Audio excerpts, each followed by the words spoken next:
thank you all very much.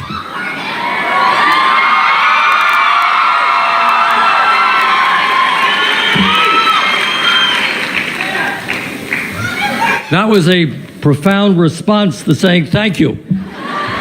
This is a very lively audience.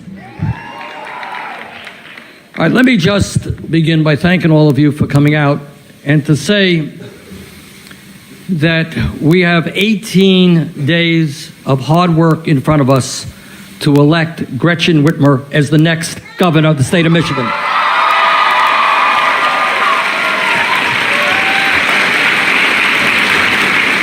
Let me take a moment to give you a brief rundown of modern American political history.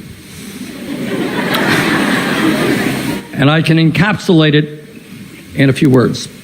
4 years ago, the United States of America, in its midterm election, had the lowest voter turnout since World War II.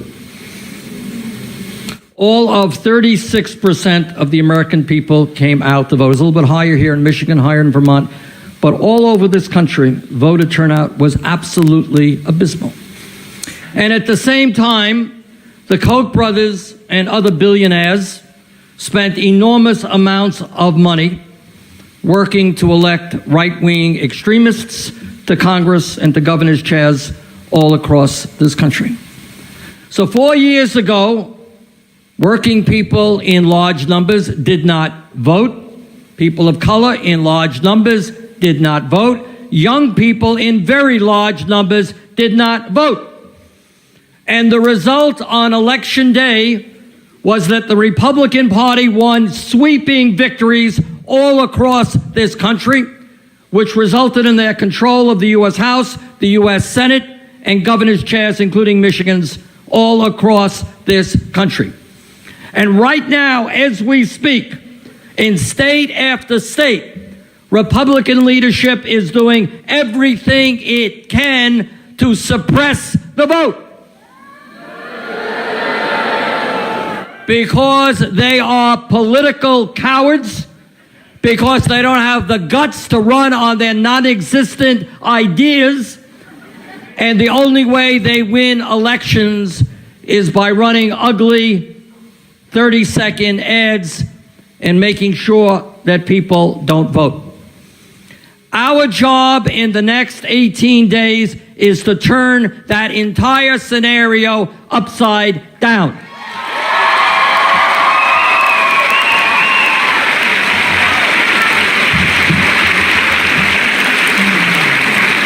Instead of having the lowest voter turnout for a midterm election in modern American history, we are going, with your help, to have the highest voter turnout.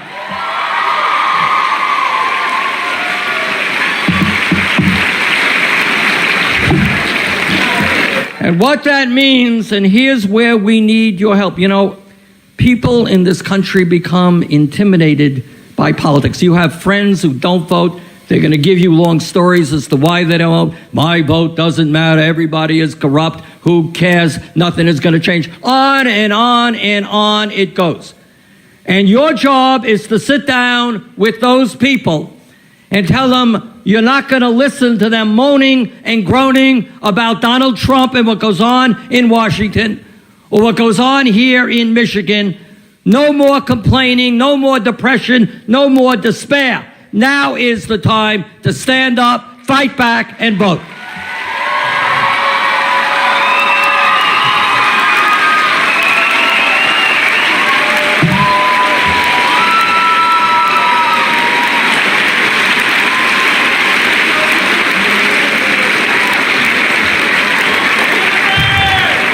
And I don't know how many folks we have here, but if each and every one of you does what is not really that hard, and that is to say, yeah, I am going to come out to vote, but you know what? I'm going to bring my friends and my family. I'm going to drag them out. You can double or triple the vote for Gretchen from the people who was in this room today. You can double or triple the vote from the number of people in this room, and that's what we got to do.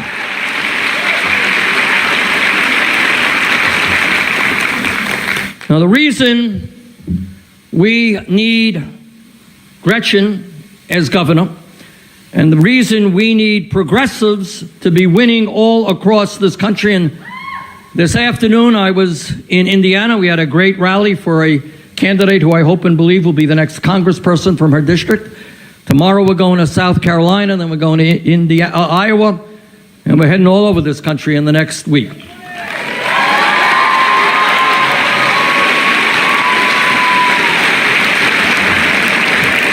And the reason that I am doing that is not just the policies, the ugly, vicious policies that are coming out of Washington. And I want to say a word to the people of Michigan who may be watching this online who voted for Donald Trump. I understand why many of you voted for Donald Trump. You're hurting financially. You're working longer hours for lower wages. You're worried about your kids. You're worried about your jobs leaving this country. But what I want to say to you, and I think most Americans now understand it, is that in Donald Trump, we have a president who is a pathological liar.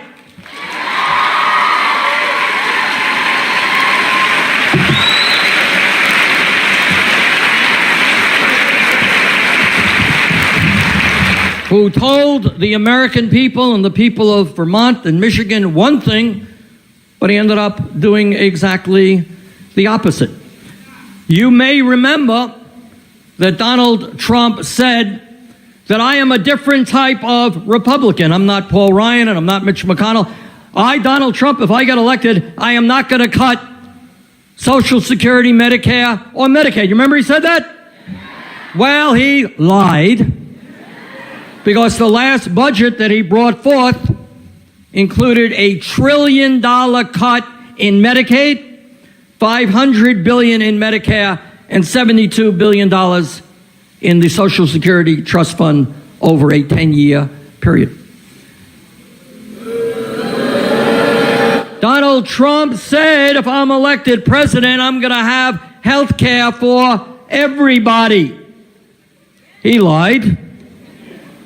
Donald Trump led the effort to try and throw 32 million Americans off of the health care they have.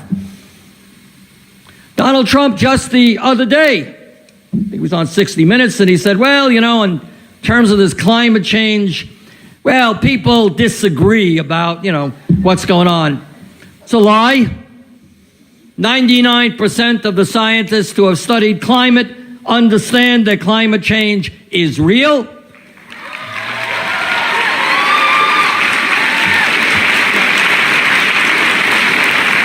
It is caused by human activity, and it is already causing devastating problems in the United States and all over the world. Some of you see that recent report that came out from the Intergovernmental Panel on Climate Change.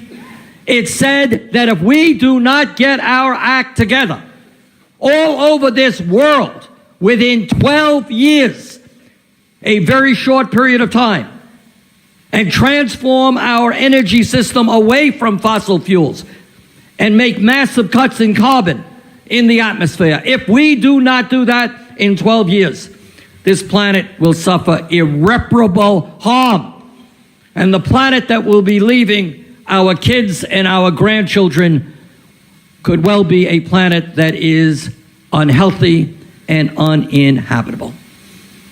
So what we need in Washington and what we need in Michigan is leadership that has the guts to tell the big money interests and campaign contributors that democracy is not for sale.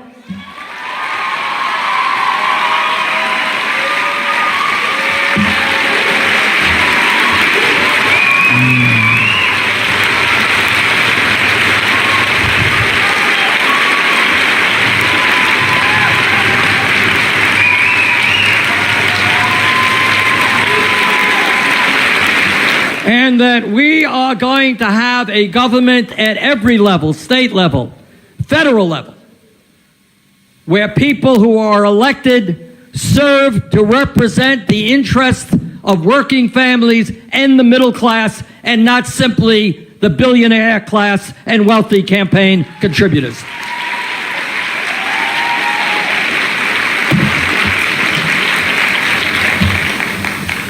I want all of you never to forget that you are not living in some poor, impoverished country.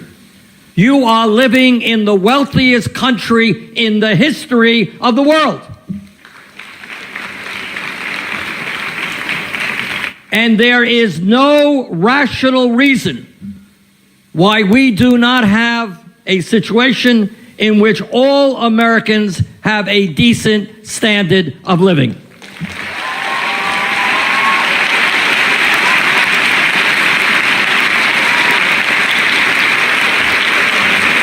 Now, I want to issue a special thank you to the people of Michigan, because during my presidential run, we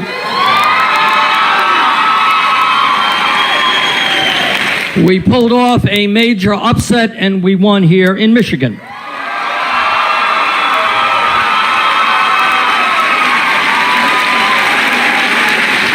And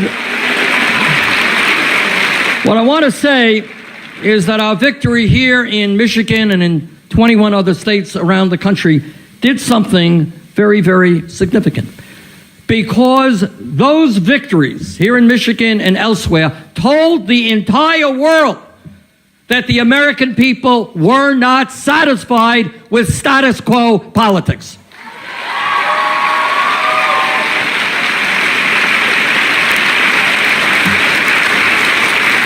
And many of the ideas that I talked about when we were here in Michigan 3 years ago, ideas which at that time were thought to be extreme and radical, and ideas that the American people were uncomfortable with, well, you know what's happened in 3 years?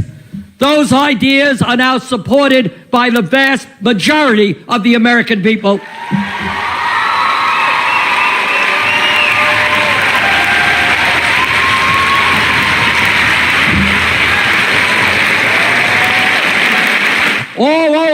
All over this country, Michigan, Vermont, all over this country, people understand that if you work 40 hours a week, you should not be living in poverty, that the current federal minimum wage is a starvation wage, and we've got to raise that minimum wage to $15 an hour.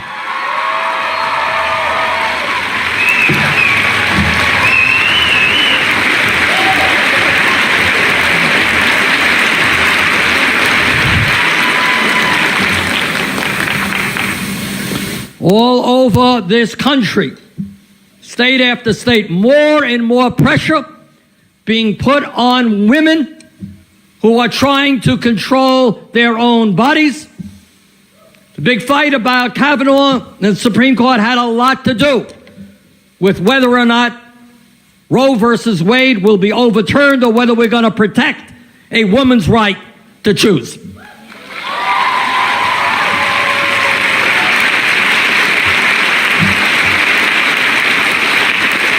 And we need governors all over this country who understand that the most personal decisions, difficult decisions that impact women must be made by women themselves and not the government.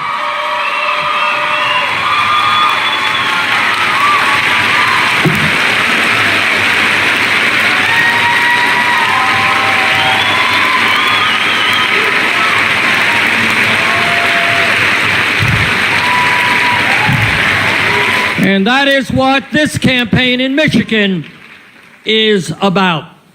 And in Michigan, and in fact all over this country, it is an international embarrassment that millions of people cannot drink the water that comes out of their faucet.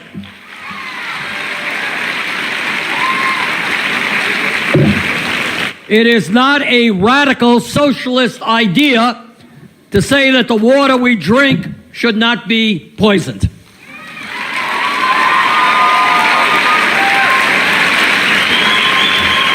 And I will tell you that on several occasions, I have been to Flint, Michigan, and my discussions behind closed doors, without TV cameras, My discussions with parents in Flint and what they have seen, they have been the most painful and heartrending discussions that I have had to experience. My wife was with me. She had to walk out of the room. She couldn't deal with what pain parents were discussing in terms of their kids. This is the United States of America. And we're not going to give tax breaks to billionaires and then say we don't have the money to provide clean water.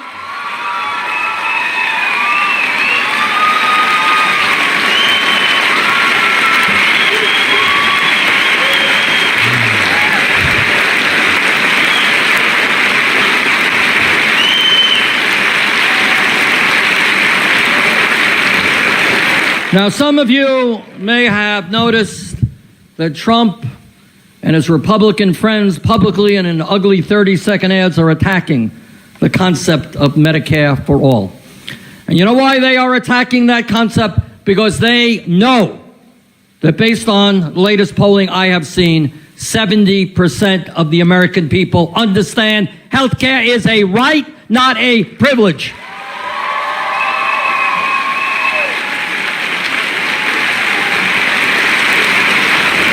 And if every other major country on earth, I live 50 miles away from the Canadian border in Burlington, Vermont, if Canada can provide health care to all people at half the cost that we spend, if Europe can do the same, together, state by state and at the national level, we are going to provide health care to every American.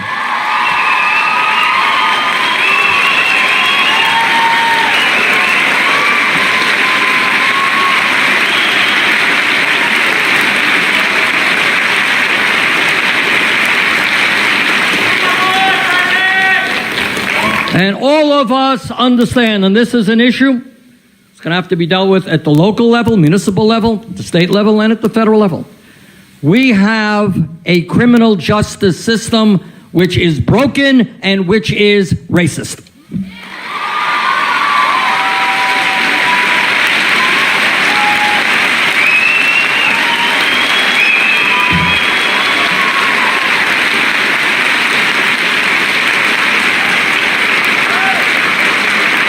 If you can believe it, we here in the United States have more people in jail than any other country on earth, including China, which is so much larger than we are and happens to be an authoritarian society. We have more people in jail than China.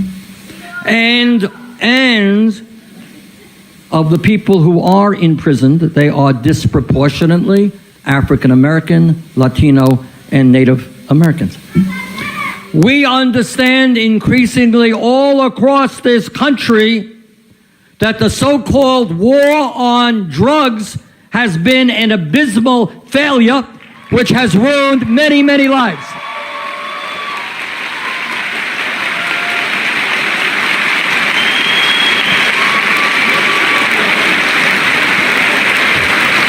And instead of arresting and giving criminal records to people who possess marijuana, maybe we should have given criminal records to the crooks on Wall Street who destroyed our economy.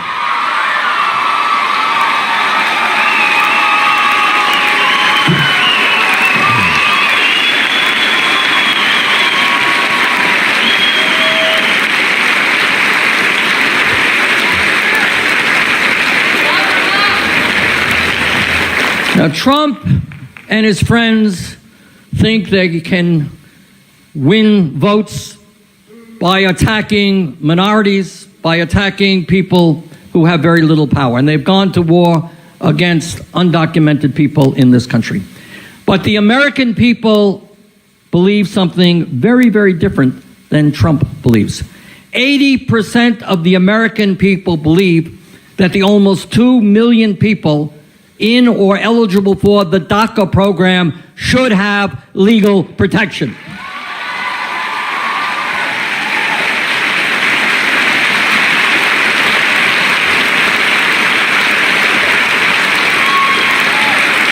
And the American people believe that instead of demonizing people who came to this country because they wanted the opportunity to provide at least a minimal standard of living or to escape from countries where drug cartels were killing people. Instead of demonizing those people, we have got to move to comprehensive immigration reform and a path towards citizenship.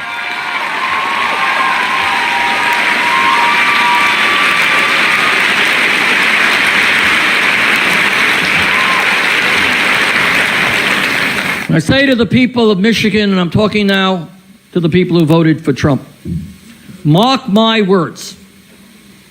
If the Republicans gain control over the House and the Senate, forget the words that came out of Trump's mouth. They're not worth anything.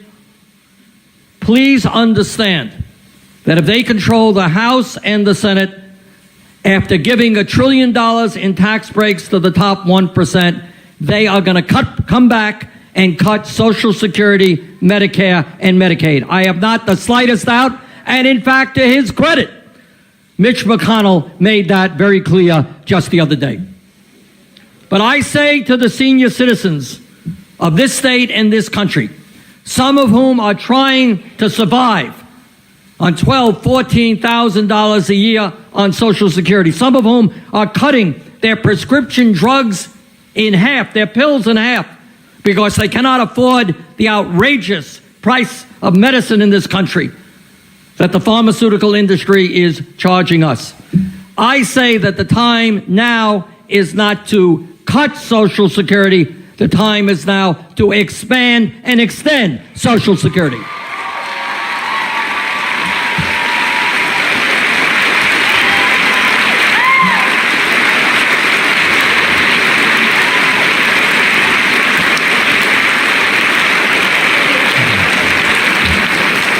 This is the United States of America. We should not be having the kind of grotesque and immoral income and wealth inequality that we currently have. We should not be living in a nation where 3 of the wealthiest people own more wealth than the bottom half of the American people. Where the top 1/10 of 1% owns more wealth than the bottom 90%, where over 40% of new income generated today is going to the top 1%. And by the way, as you well know, very few states in this country have been harder hit by the economic decline of the middle class than the state of Michigan. That's a fact. We are living in a nation today where 40 million people are living in poverty, 30 million people have no health care, and even more are underinsured. We are living in a nation where hundreds of thousands of bright young kids cannot afford to go to college, and many of you are going to leave school with crippling debt. And that is why together we are going to make public colleges and universities tuition free.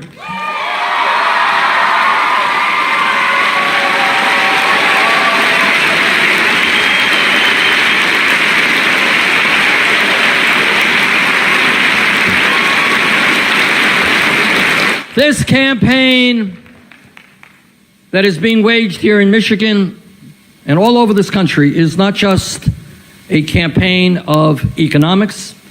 It's not just a campaign of health care or education or the environment. It is very much a campaign having to do with values, who we are as Americans. Whether we are comfortable with a president who is attempting to divide us up based on the color of our skin or where we were born, or whether we are going to have political leadership here in Michigan and all across this country that understands that we are one nation, one people, regardless of the color of our skin or our sexual orientation.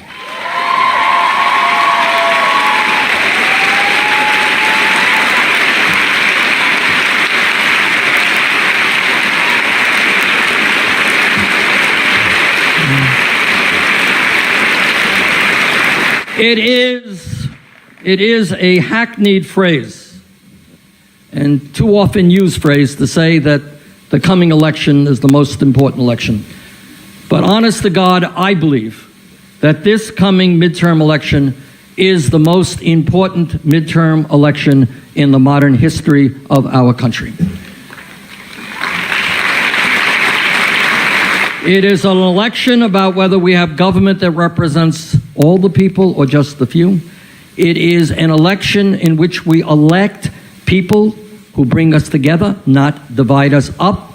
It is an election which says to the President of the United States, we will not accept somebody who is a pathological liar.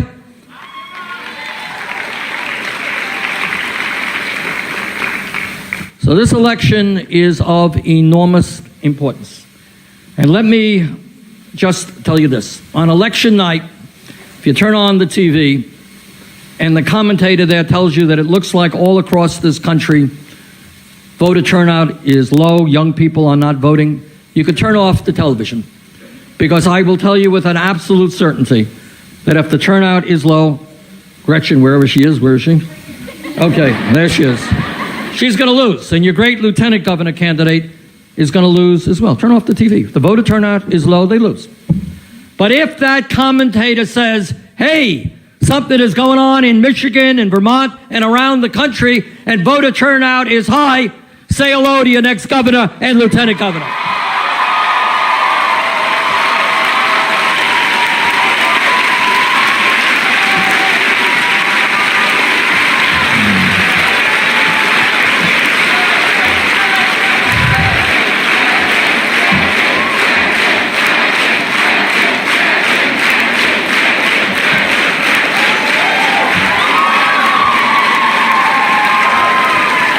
As all of you know, incredibly brave people throughout our country's history have fought and died to protect democracy and our way of life.